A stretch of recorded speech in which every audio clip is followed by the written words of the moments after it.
माँ को व्रत पाले शह शह श्रद्धा माँ दुर्गा पाखे अष्टमी पूजारे शह शह श्रद्धा व्रत उपवास कर विश्वास रही दिन उपवास रही व्रत पालन कले स्वामी और परिवार मंगल हुए। केन्दुझर हरिचंदनपुर अंचल एमती देखा मिली।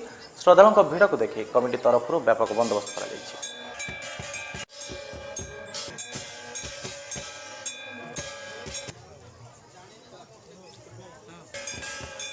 आज हूँ माँ अष्टमी पूजा सकाल 6:30 माँ पूजा कार्य आज आरंभ होला।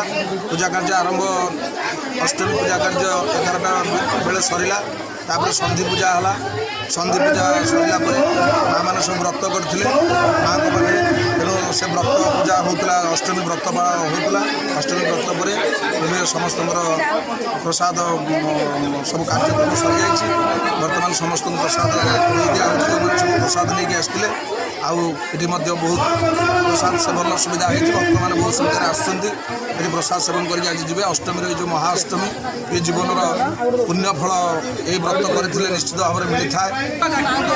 अष्टमी व्रत करने प्रति वर्ष आसे महाअष्टमी व्रत दीर्घ 8 वर्ष धरी कह जाए कि माँ महाअष्टमी व्रत जी करे सी जन्म जन्मर पुण्य फल लाभ करे।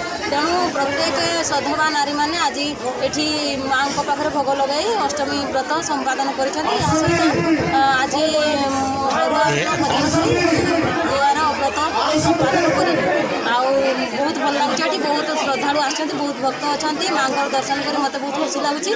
दुर्गा पूजा कमिटी तरफ आम सुचारू रूपे ताकू परिचालना करने श्रृंखल रक्षा करने समस्त मेंबर माने आम एकत्रित होई श्रृंखलित किभली बजाय रखिबो से समय सजग रही सुचारू रूपे काम चलई आसीचु।